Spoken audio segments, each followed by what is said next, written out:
liturgy is new to me, so I've enjoyed it. Thank you very much. The Holy Gospel according to Luke. Glory to you, O Lord. Someone in the crowd said to Jesus, "Teacher, tell my brother to divide the family inheritance with me." But he said to him, "Friend, who set me as a judge or arbitrator over you?"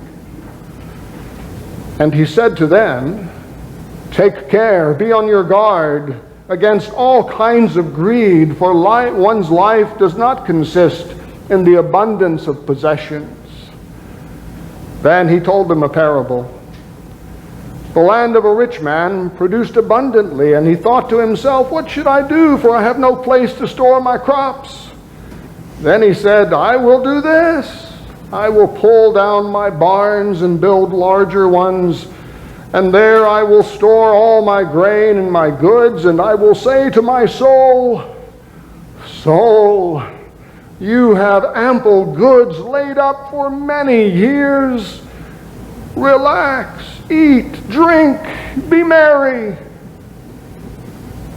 But God said to him, 'You fool, this very night your life is being demanded of you, and the things you have prepared, whose will they be?' So it is with those who store up treasures for themselves, but are not rich toward God." The Gospel of the Lord. Praise to you, O Christ. Well, a new pastor had just moved to town and set about visiting the homes of his parishioners out on the high plains of Texas. Now, being from back east, he was somewhat intimidated by the seemingly never-ending wide open spaces of the Texas plains. But thankfully, he discovered that most of the families in the parish were clustered in groups not too far from the church, with the exception of one fellow who lived on a ranch about 30 miles out of town. Well, as I say, he set about visiting the families, and finally he got to the time when he could go out and visit this guy that lived out of town. And when he did, the man suggested when he got to his home that they take a little ride together and maybe get to know each other a little better. And so they rode for miles and miles, and then off of the blacktop onto several sandy dirt roads until they came finally to the top of a rather large hill that dominated the landscape all around. The man invited his new pastor to get out of the car and have a look around. "Pastor," he said, "I brought you out here to see my ranch, because I want you to know that as we stand on this hillside, I own everything you can see in every direction in this ranch. To your east and west, to the north and the south, any direction you look, I own it. What do you think about that?" Well, the pastor said, I can truly say I've never seen anything like it. But I do have one question for you, and that is, how much do you own in that direction?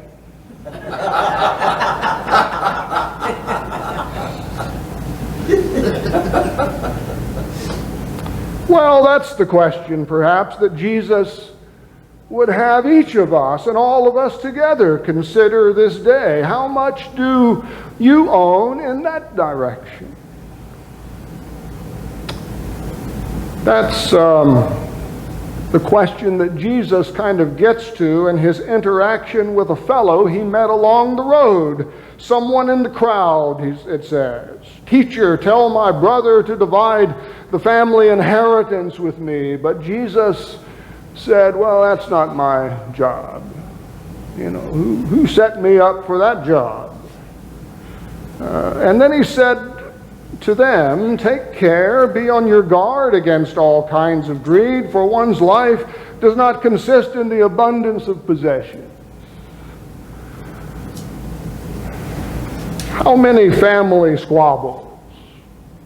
How many broken relationships? How many long-standing family feuds have been caused by that kind of concern and argument? Anyway, it prompted Jesus to tell the story of this guy, the rich man whose land produced abundantly, and he thought, what am I going to do? I don't have anywhere where to store all this abundance. And then he said, I know what I'll do. I'll pull down the barns I've got here, and I'll build bigger ones, and I'll store all my grain and goods there. This guy didn't just add on to what he had. He tore everything down and started all over again. And he didn't ask the bank for a loan. He had it. He didn't consult with anyone except maybe a good architect. And he didn't consult with any but Michael and himself. And when he was done, he congratulated himself on a job well done. "So, you have ample goods laid up for many years. Relax, eat, drink, and be merry." And he sipped on his margarita and turned on the TV set. And it's precisely at this point that another voice is heard. "You fool. This night, your life is being demanded of you, and the things you have prepared, whose will they be?"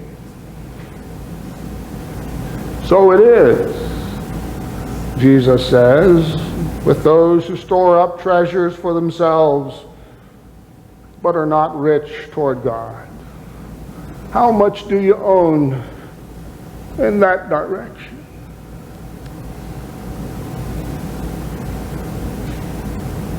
So what's this story about, and who is it about? Let's look at the who first. The occasion, of course, was Jesus being approached by this guy wanting Jesus to settle a dispute between brothers about a family inheritance. But this story is not just about squabbling relatives or rich farmers. It's not about social media millionaires or Wall Street CEOs or privileged politicians, even though we would like it to be about those people. However, it's a story about greedy people in every walk of life, no matter who they are, or, more pointedly, who we are. So the truth is that all of us tend to be greedy. It's part of our human DNA. We all want more than we need. And if you don't believe that, when you go home, look in your closet, or your garage, or your pantry, or your attic, or your living room, or your toy box, or maybe you're like the guy in Jesus' story and you have so much stuff you have to rent one of those places to go store the rest of it.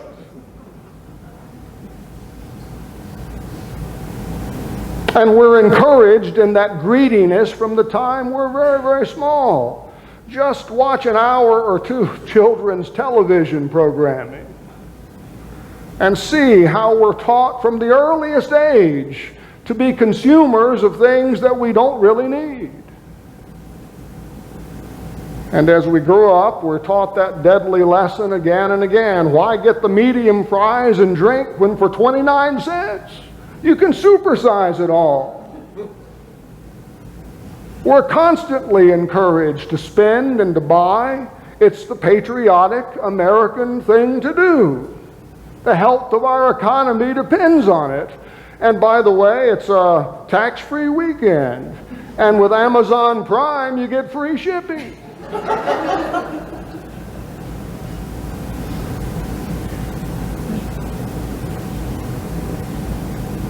But Jesus says, to them. Did you notice the change in pronouns? He's not talking now to this guy who came up and said, Jesus, can you help solve a squabble between my brother and I? No, he's not talking just to him anymore. He's talking to them. Who is them? Well, some of them are sitting here, right here this morning, standing here in the pulpit.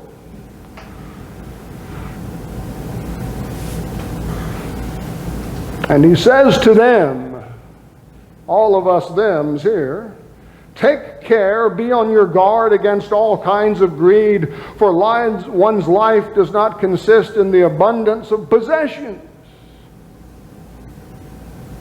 Well, that's not what they told us. And in our second lesson, Paul echoes Jesus' warning, put to death whatever is in you, earthly, fornication, impurity, passion and desire, and greed, which is idolatry. Those are words not meant for other folks. They're not meant for rich folks. They're meant for all us folks. Well, now, if you accept that, then what is Jesus saying to all of us folks? Is it wrong to possess any kind of wealth, to have a car and a boat and a nice house, to save for college or prepare for retirement? No, that's not the issue. That's not wrong. It's not about the foolishness of having wealth. It's about the tragedy of being foolish, of living only for one's self. You notice the guy in the parable? He just talks, I included Michael earlier, but he didn't talk to Michael. He didn't talk to anybody. He just talked to himself.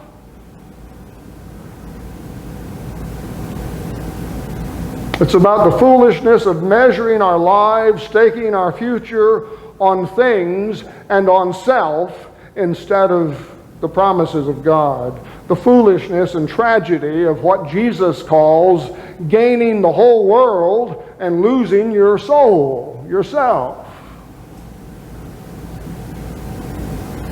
So it is, Jesus says, with those who store up treasures for themselves, but are not rich toward God. How much do you own in that direction? Well, to be honest, nothing. None of us own anything in that direction. We don't own anything that we haven't been given gracefully by God. That's the only way we own anything there, is that God says, you are my beloved child, and with you I am well pleased. Come and inherit the kingdom prepared for you from the foundation of the world. Not because you're good, but because I'm good, God says. It's by grace that we own anything in that direction. In fact, we don't own anything in any direction. We're just given the opportunity to use it for a while. It's not ours. We can't take it with us. You never see a hearse, a U-Haul trailer behind a hearse.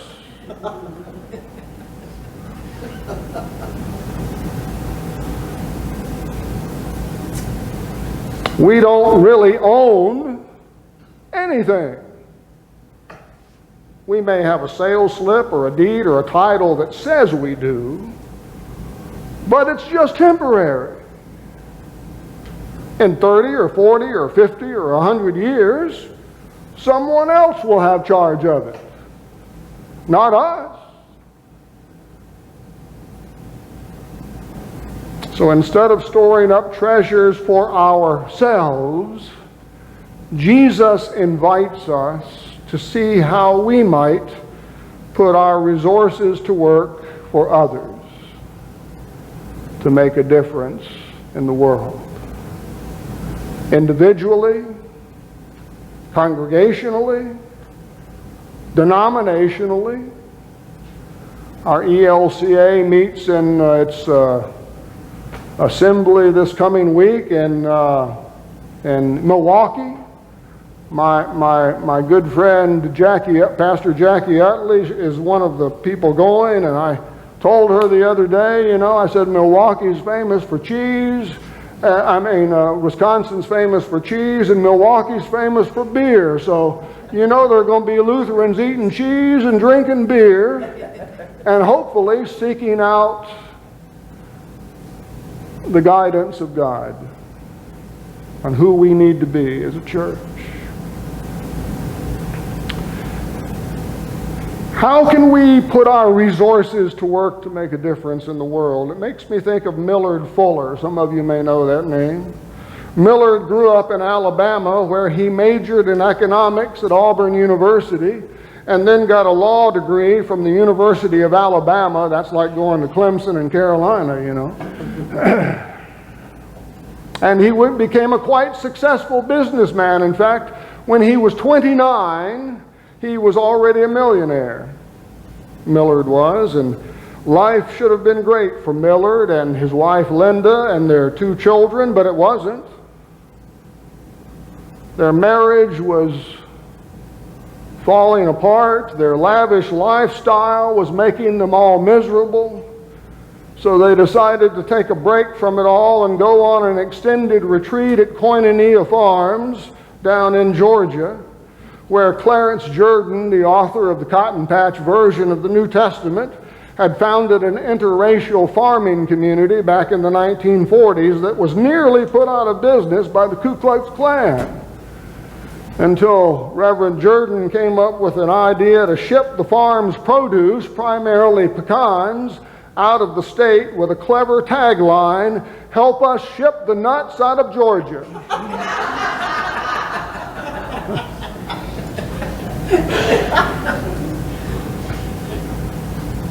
Yeah, I liked that too. Millard and Linda hoped their extended retreat at Koinonia would enable them to rebuild their relationship and refocus their lives. And it did. In fact, a year later,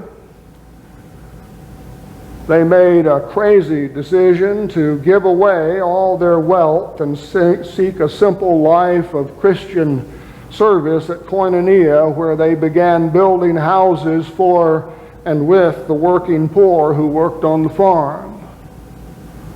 It was the small beginning of what we now call Habitat for Humanity. Farm workers Bo and Emma were the owners of the first home they built at Koinonia. They and their 5 children moved into a little concrete block home with a modern kitchen, an indoor bathroom and heating system, replacing the unpainted, uninsulated shack with no indoor plumbing where they had previously lived. In 1973, the Fullers took this whole idea to Africa, where they worked for 3 years to launch a building program in what is now the Democratic Republic of Congo. And then they returned to the United States in 1976 to call together some supporters to form Habitat for Humanity International, with its headquarters still today in Americus, Georgia, not far from Koinonia. Some of you may have worked on a Habitat house at some time or other. Anybody had done that? Anybody here done that? Yeah, several people. Even 94-year-old former President Carter and his wife Rosalind still swing a Habitat hammer every now and then. And it all started with building a simple house on a South Georgia farm. Now, Habitat works in 50 states, 70 countries, has built over the years 22 million homes for 22 million people. Wow. So what kind of work can we put our resources to? Well, Cristo Rey is one of the works we put our resources to. That's coming to fruition. Individually, we may not have the kind of impact on the world that Millard and Linda Fuller had, but you never know. Because you never know what God has in mind for any one of us until we step out of this building and see. Amen. Amen.